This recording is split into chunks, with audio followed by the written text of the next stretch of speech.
Il est un rendez-vous pourtant où j'aime aller isolément.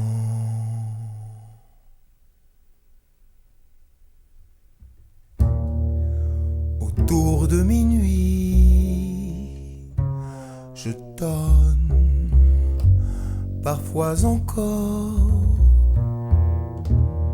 Ô toi, ma bonne étoile, la plus belle des stars. Elle est en retard, bien sûr. Cette étoile.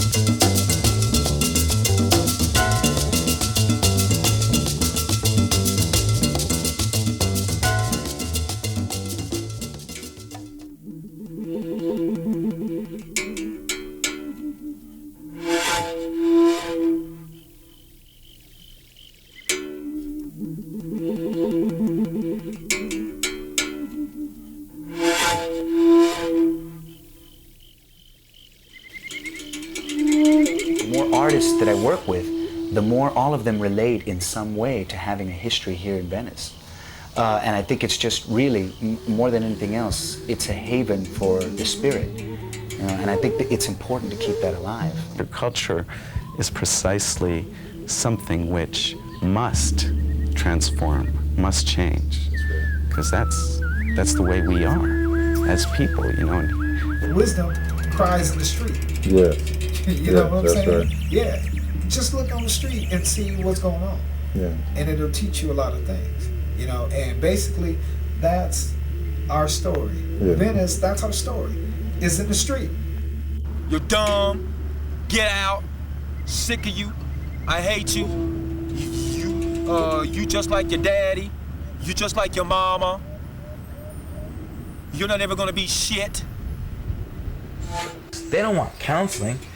They want someone to show them how to do shit because they're successful doing it. Where do I go that there is as much energy, as much creativity, as much passion, desire and drive in such a small space? I always felt like, man, if God ever gave me the stage to say the things I had to say. Initially, I wanted to tell the story because I lost a lot of people. You know, there was a lot of pain, there was a lot of hurt. And I could have got killed. And a lot of people I've known, I grew up with, got killed. A lot of my friends are in jail. And I know it didn't have to be. I know it was cultivated. There's a revolution is going on inside. We are being impacted with the results of not taking care of our youth. The crime is actually education. I remember I had an interesting conversation with he was actually a gang member. And he said for $32,000 a year that it takes to incarcerate him, if you just gave him $25,000, he'll be good that year. LAPD is just gonna pick them up, and I say pick because that's what's gonna happen. They are gonna grow them ignorant, and LAPD is gonna pick them ignorant and go stick them in jail, make more money in overtime. Economics, education, you know, it all goes hand in hand, and it's really difficult, you know. I don't remember learning anything relevant about women in history in school. It wasn't until I got into college that I learned about my history. They got grandmoms with outdated information. Yes. Then take 20 years and they say, oh, that stuff was a lie. Yeah. I spent all this time learning someone else's lies. Yeah. You know, and I had a Princeton education. Yeah. So I understand that a lot of this was lies, and I studied so hard. Yeah. I had to make A's in lies. Yeah. What I would do is start teaching the truth. And that's something they don't do in school. Yeah. They don't teach the truth. It's a big lie. There's a bunch of money involved. Everybody needs a job. People care about the kids, but they really don't know what to do. I'm trying to learn now to teach my kids all the things that one taught me. Yeah. Learning about Afro-American history or African history in school, there wasn't much. You learn about the slave trade, you learn about, was it Washington Carver Jr.? Yeah. With the peanut. George Carver. Yeah. George Carver? Yeah, George Carver what? George Washington Carver. Yeah. But not everybody was a cowboy, you know? Not everybody grew up, you know, on the ranch on Little House on the Prairie. We grew up on Little House on the Rancho. You know what I mean? So, Little House on the Prairie and Little House on the Rancho are two different stories. I didn't learn about nothing. I mean, maybe in the community growing up, with Bala, with Barrios Unidos.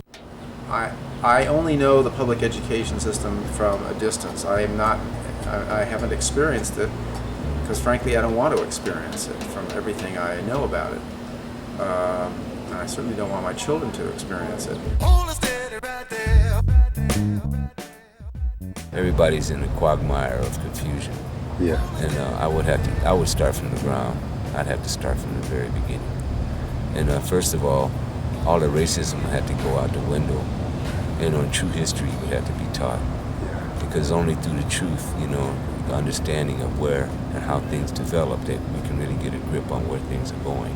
Yeah. And as long as we ignore how things got the way they are, then we ain't never gonna know how to fix it. The school system simply does not have enough to offer to the kids to keep them involved, keep them inspired. I would certainly emphasize putting back into the educational curriculum the arts, whether it's theater or music or painting or dance or, in fact, all of them. And the grandpa says, "Oh, Juba," and he takes a plate and he hits the plate, and the little girl is just jumping, and the father gets up, and now he starts dancing, and they start going, "Ha, pat, hit, tit, put, tit, put, that, to, tit, hit, bet," and they're just making music and dancing. Well, I think musical education should be a part of the education of a child from the very beginning, and then, you know, along with some spiritual guidance.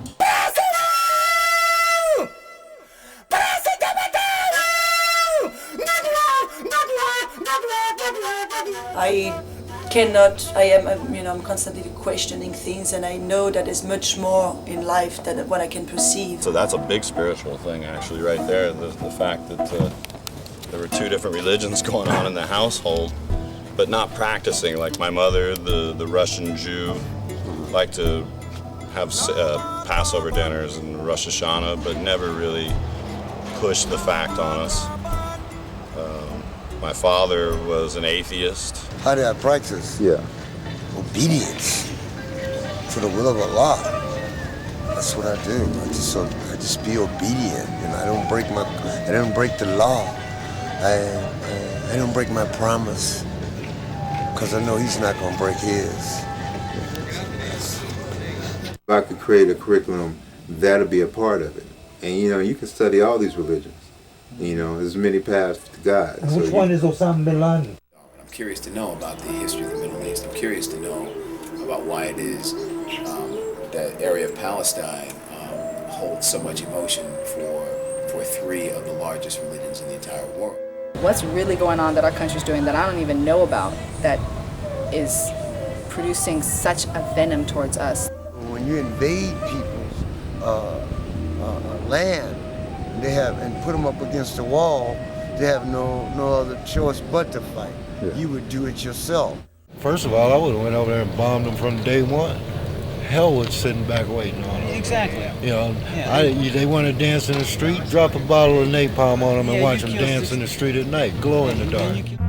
The power players of our country are out there doing things, and us, the average American public, don't know what's going on. We're just the pawns, the cattle. They're the ones running the game. Yeah. And they're making all the money. They're going over there doing scandalous shit. I just don't think a police officer that doesn't live in a community has any business carrying a gun in that community or you know, dealing with the people, because you know, it's too impersonal. Yeah. And that's why people hate the police. It's like people feel like they're being occupied. From what I remember, the policemen were so familiar. You know, who they were. We were so familiar with them, and they were so familiar with the neighborhood that they were almost like parents to the kids. People know the families, care about the families, and are really there to protect and serve, you know.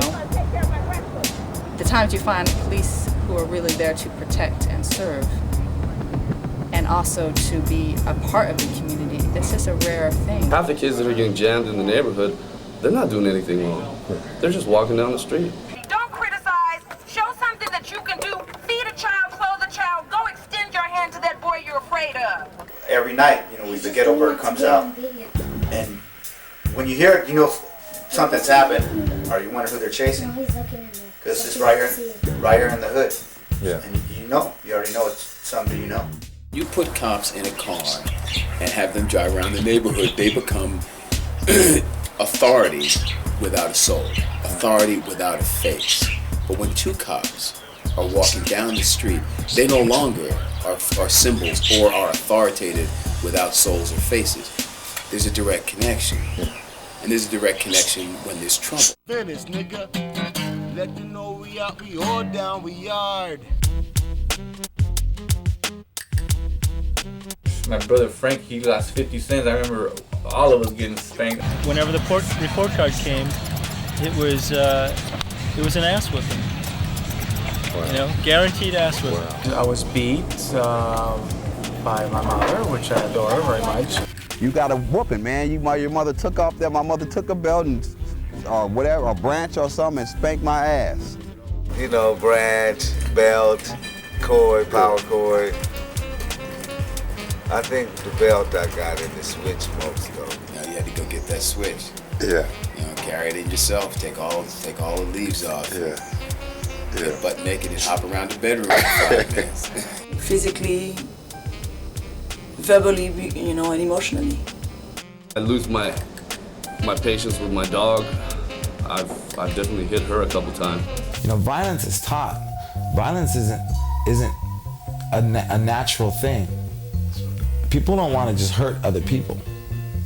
You have to teach that violence to somebody. I was beat up by my father, and he was a crazy guy. You know, he was a nice man. He was a good man, but he was pretty, you know, crazy sometimes. That was a tradition that was gone on for 400 years, was beating another human. And that's just, that's one of the ramifications of slavery. But we breaking some of the cycles of slavery by reasoning with the children instead of whooping them brutally. Because that's perpetuating the mentality of the slave master when you beat your kids. It really is. Then there's not the altitude that the kids need, the insight, the growth, you know, to realize, oh, okay, my father has suffered. His father probably wasn't around either, you know? You have the skills to teach English, language, math. You don't really necessarily have the skills to deal with single parents or single moms or moms that are, you know, addicted to crack. If they're getting mistreated by their parents, it's not their fault. It's really, they are goodness, you know, and they need to believe that they are goodness. And this is not happening to them because they're being bad. It's happening to them because their parents are still trying to understand and work through their own issues. And unfortunately, the negativity is being reflected on them. It takes a whole village to raise a child. I realized I couldn't have gotten this far without all those people loving me. You were saying my grandpa in my life, he was the man. He gave me a lot of love, and he gave me that time. So I think that's why I'm the way I am with my children. Yeah. My dad not being there taught me. Yeah. I'm gonna be there for my kids. You're smart. Let's go to the museum. Cut the TV off. Let's read this book. I love you. I respect you. Can I give you a hand? What's wrong? Can I help you? You all going to college. I have a college fund.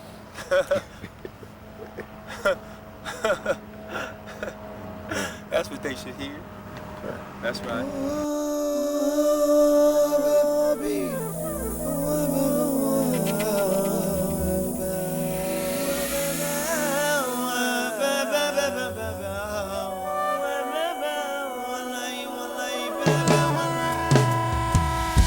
people who watching this, whoever's watching this, I say all this to teach you something. I hope you learned it.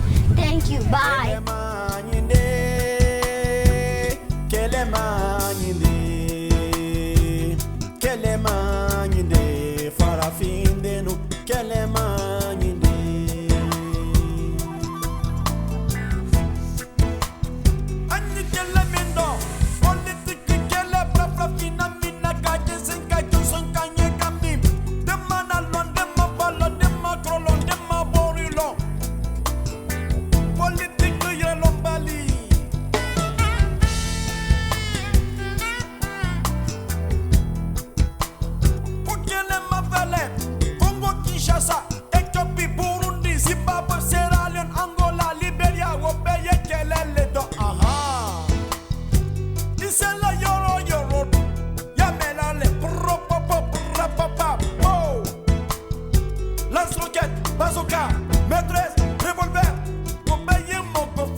Tell them they're on fall.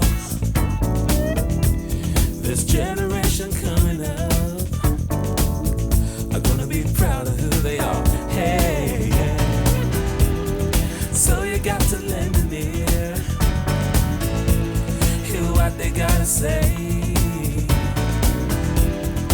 Maybe you can understand. Your way is not the only way.